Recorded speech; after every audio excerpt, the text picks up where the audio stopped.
Oi, pessoal. Todas e todos bem? Espero que sim. Vamos continuando a estudar a neurofisiologia. Agora, os princípios gerais das células excitáveis. Bom, a linguagem do sistema nervoso é definitivamente elétrica. As células excitáveis, como neurônios e células musculares esqueléticas, são capazes de transmitir sinais elétricos de forma a se comunicar. Antes de entendermos essa linguagem, vamos compreender algumas características biofísicas das membranas celulares.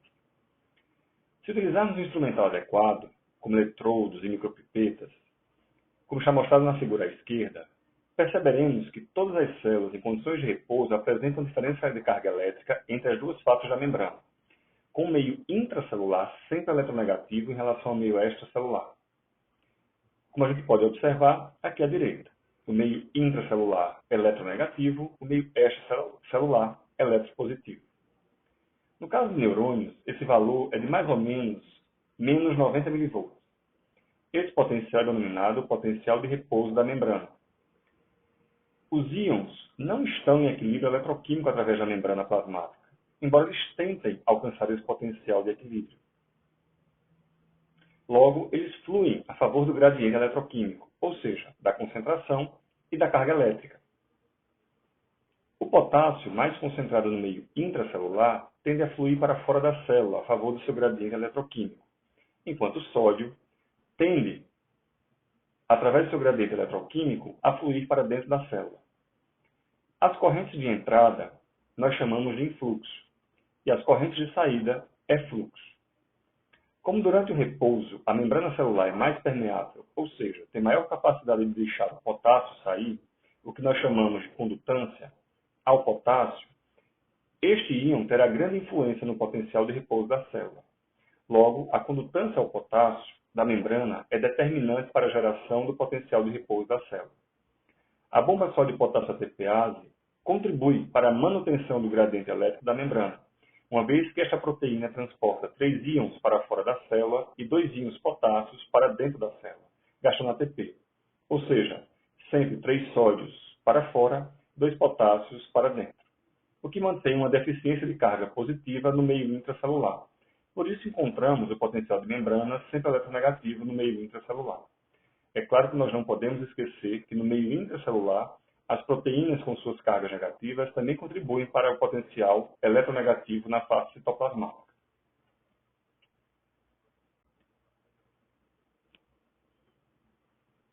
Todas as células têm potenciais de membrana de repouso, o que significa a simetria de carga entre as faces da membrana resultante da condutância diferenciada, aos íons, a existência de bombas iônicas, como a sódio potássio ATPase, e canais passivos na membrana celular.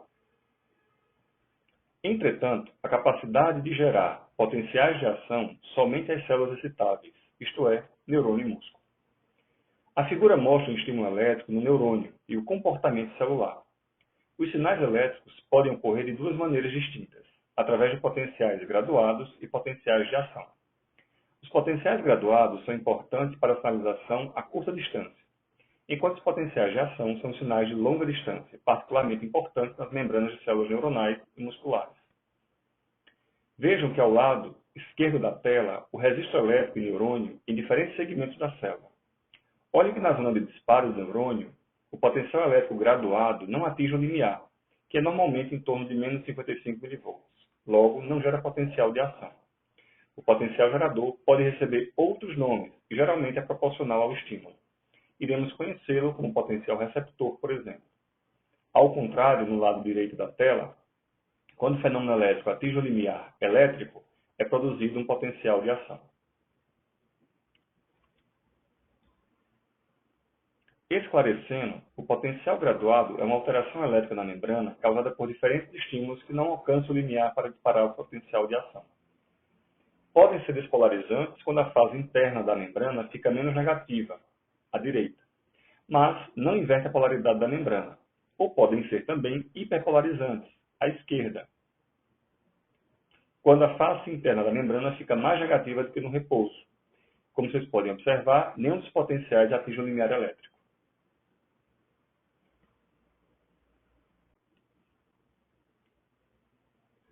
O potencial de ação é uma variação rápida do potencial de membrana que depende do influxo de cargas positivas como a entrada de sódio, invertendo o potencial da membrana, ou seja, tornando o meio intracelular eletropositivo, e em seguida retornando aos valores de repouso.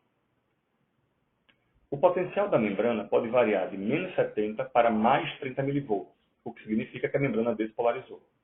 O limiar de excitação é a despolarização mínima do potencial de membrana em que a ocorrência do potencial de ação se torna inevitável. O potencial de ação se propaga muito rapidamente e pode se repetir em frequências diversas, centenas de vezes por segundo. Efetivamente, o potencial de ação é a linguagem do sistema nervoso. Este potencial de ação tem as seguintes fases, como a gente pode observar aqui na figura. O potencial de repouso, a fase de despolarização, a ultrapassagem, a repolarização e a hiperpolarização. Observe que para acontecer o potencial de ação, é preciso atingir o limiar de disparo, ou limiar de excitação. Na despolarização, a membrana se torna mais permeável aos íons sódio, que entram na célula despolarizando o meio intracelular. O potencial de inversão ou ultrapassagem é o momento em que o meio intracelular se torna positivo. A repolarização é o aumento da permeabilidade da membrana a íons potássio, que restabelece o potencial de membrana. Entretanto, a membrana, antes de retomar ao potencial de repouso, fica hiperpolarizada, ou seja, com um valor ainda mais eletronegativo. É bem verdade que nem todas as células passam pelo período de hiperpolarização. Uma grande característica do potencial de ação é ser tudo ou nada. Ou seja, uma vez atingido o limiar elétrico de excitação, haverá o disparo do potencial de ação. O termo despolarização diz respeito ao meio intracelular se tornar menos negativo progressivamente pelo influxo de íons positivos ou cátions.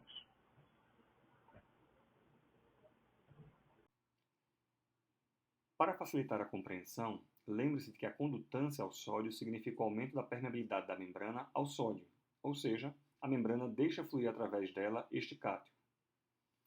Esse movimento de íons acontece através de canais iônicos.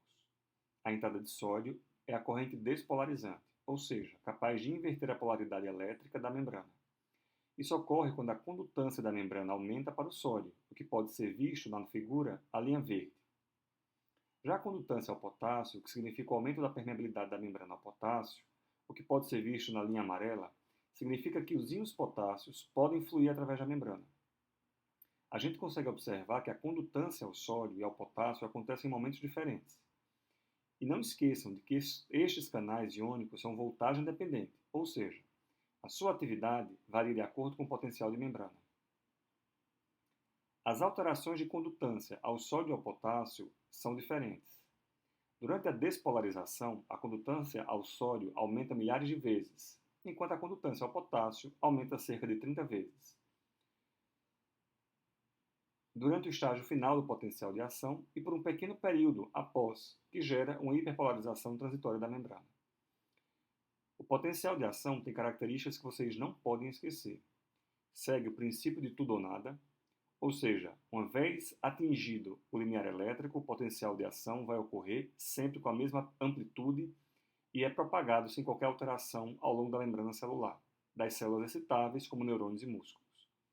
O potencial de ação é autorregenerado e não tem decremento.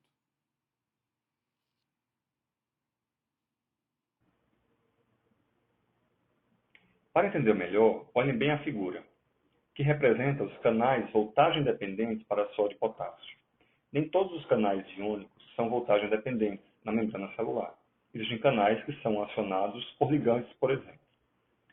Esses canais para sódio e voltagem dependente podem assumir três conformações: aberto, fechado e inativo, a partir dos estados das comportas de ativação e inativação. Então, para que o sódio atravesse a membrana, o canal para sódio e voltagem dependente deve estar com as duas comportas abertas, a de ativação e inativação, o que ocorre durante a fase ascendente do potencial de ação e dura poucos milissegundos.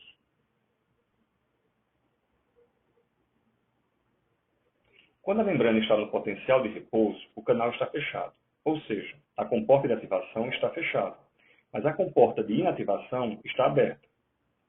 Logo, o canal está fechado, mas está disponível para disparar um potencial de ação se houver despolarização. Entretanto, os canais de vazamento para potássio, que não são esses que a gente está mostrando aí agora, estão abertos, Logo, a membrana é muito permeável ao potássio. A despolarização da membrana abre a comporta de ativação. Logo, na fase ascendente do potencial de ação, quando o potencial se torna menos eletronegativo, os canais para sódio, voltagem dependente, se abrem. Ou seja, a comporta de ativação se torna aberta e o canal condutor. O canal para sódio, voltagem dependente, passa por poucos milissegundos aberto, ou seja, com as comportas de ativação e inativação abertas. Anestésicos locais, como a lidocaína, bloqueiam exatamente esses canais para sódio e voltagem dependente. Logo, impedem a propagação do potencial de ação e, portanto, têm ação anestésica. No pico do potencial de ação, as lentas comportas de inativação finalmente se fecham em resposta à despolarização, e os canais para sódio se tornam inativos e, portanto, não condutores. Somente com a repolarização da membrana, os canais para sódio e voltagem dependente se tornam fechados e disponíveis novamente. Ou seja, a repolarização da membrana deixa a comporta de ativação fechada, mas a comporta de inativação aberta. Logo, o canal está novamente disponível para um próximo potencial de ação. Já os canais para potássio e voltagem dependente só têm duas conformações, aberto e fechado. Quando o potencial de membrana aumenta de menos 90 mV para zero, isso provoca a abertura da comporta, permitindo o aumento de saída de potássio para o meio extracelular. Esses canais para potássio têm cinética muito lenta e só abrem quando os canais para sódio já estão se fechando. Assim, a redução da entrada de sódio e o aumento da saída de potássio na célula faz com que o processo de repolarização seja acelerado, e levando à completa recuperação do potencial de repouso da membrana. Pelas próprias características dos canais iônicos, voltagem dependente para sódio e potássio, é possível detectar os períodos refratário absoluto e refratário relativo. Teoricamente, um novo potencial de ação só pode ser evocado quando a membrana tiver alcançado novamente o potencial de repouso, após a completa repolarização. Entretanto, no período refratário absoluto, é impossível que a célula novamente responda a um outro estímulo, independente de quão forte ele possa ser. Isso se deve porque a maior parte dos canais para sódio estão no estado inativado e, portanto, não podem conduzir corrente elétrica. Já o período refratário relativo é aquele durante o qual a célula ainda não repolarizou, mas pode voltar a responder um novo potencial de ação em função do estado condutor de uma parte dos canais para sódio.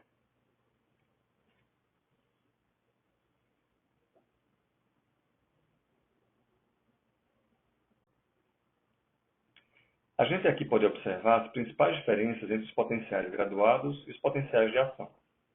A gente pode observar características como origem, tipos de canais envolvidos, o tipo de condução, a amplitude, a duração e o próprio período refratário. Vocês não podem esquecer nunca que o potencial de ação é tudo ou nada, autorregenerado e não tem decremento.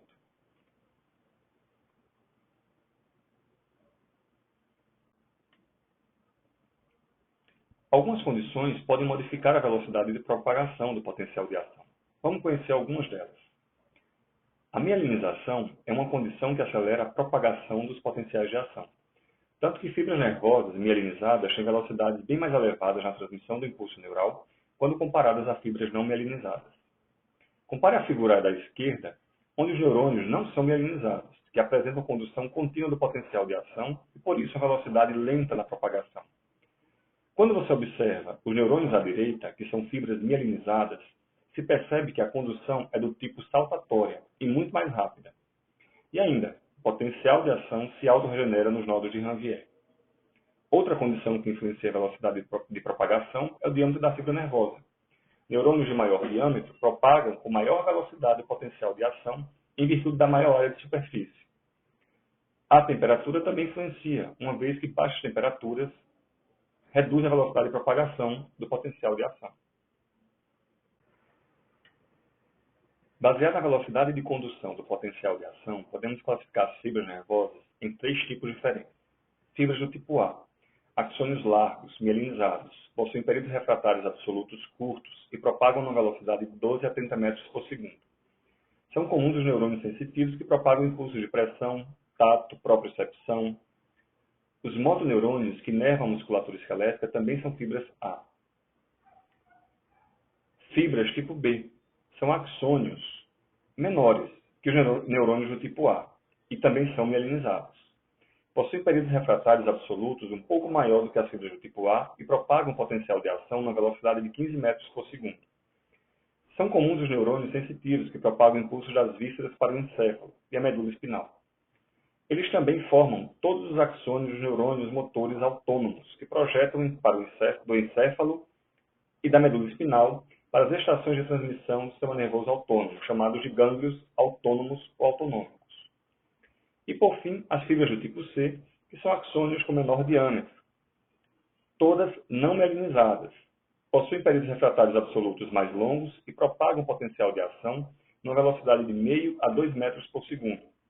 São comuns os neurônios sensitivos que propagam alguns dos impulsos dolorosos, também tato, pressão, calor e frio, da pele e impulsos dolorosos das vísceras. As fibras motoras que se projetam dos gânglios autônomos para estimular o coração e os músculos lisos, e as glândulas também são fibras do tipo C.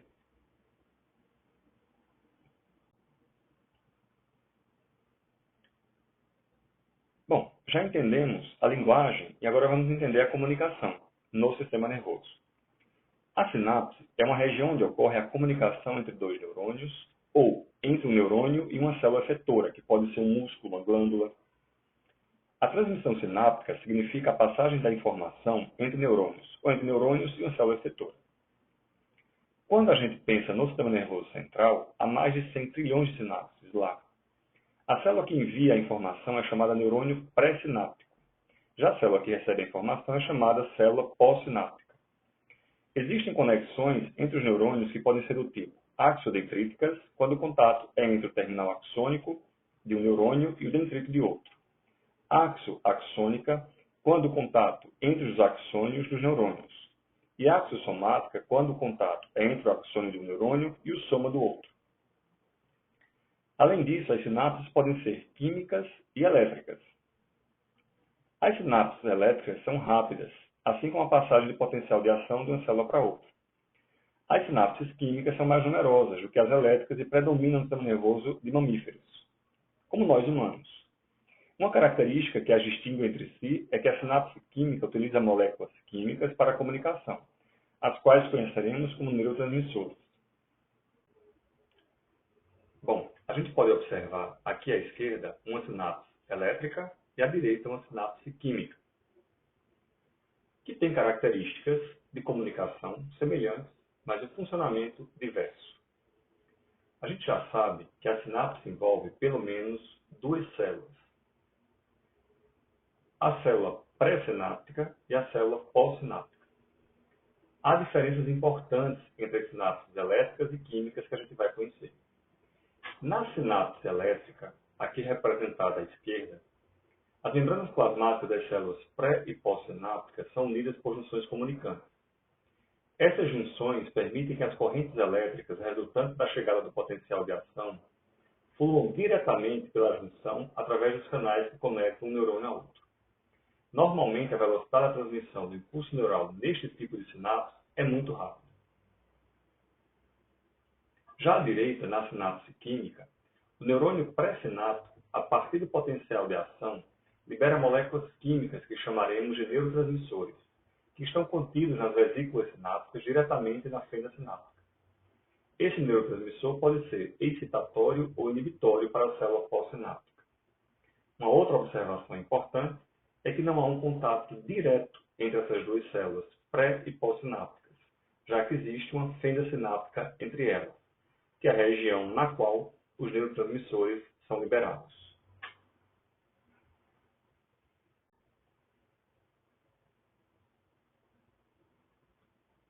A nossa figura aqui representa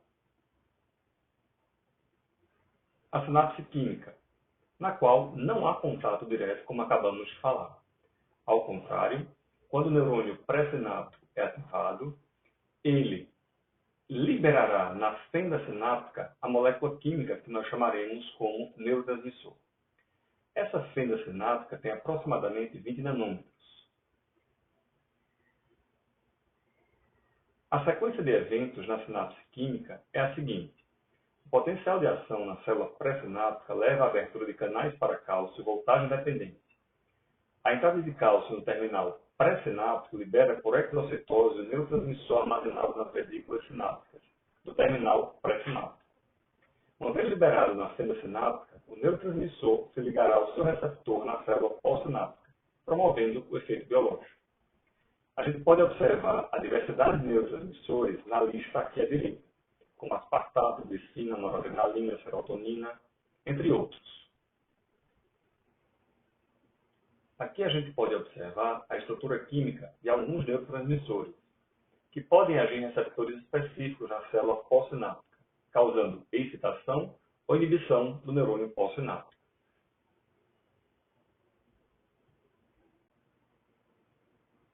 A célula pré-sináptica pode gerar potenciais pós-sinápticos excitatórios, chamados PEPs, ou seja, liberação do neurotransmissor que causa na célula pós-sináptica uma despolarização, o que aproxima o potencial de membrana do limiar de disparo, favorecendo a geração do potencial de ação na célula pós-sináptica. Ou um neurotransmissor que pode gerar um potencial pós-sináptico inibitório, o PIPS, à direita da figura. Ou seja, o neurotransmissor hiperpolariza a célula pós-sináptica, afastando o potencial de membrana do limiar de disparo e dificultando com isso a geração de um potencial de ação.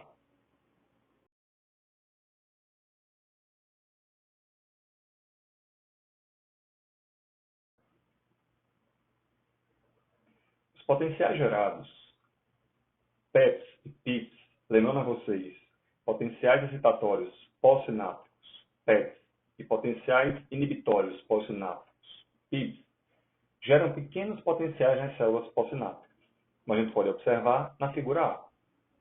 Entretanto, existem os fenômenos de somação espacial e temporal, uma vez que esses potenciais inibitórios e excitatórios nas células pós-sinápticas podem não ser suficientes para gerar potenciais de ação quando acontecem isoladamente. Em outras palavras, um potencial excitatório pós-sináptico sozinho pode não gerar um potencial de ação, mas somado vários potenciais excitatórios pós-sinápticos poderão gerar sim um potencial de ação. O que é a somação? Quando dois ou mais PEPs acontecem na mesma região do neurônio pós-sinápticos em um curto período de tempo, como está representado na figura B, os efeitos dos potenciais excitatórios pós-sinápticos são somados, e a isso chamamos de somação temporal. Também pode acontecer a somação dos potenciais excitatórios pós-sinápticos quando estes acontecem em regiões próximas da célula pós-sináptica, e os efeitos são somados. E isso nós chamamos de somação espacial, que a gente pode observar na figura C.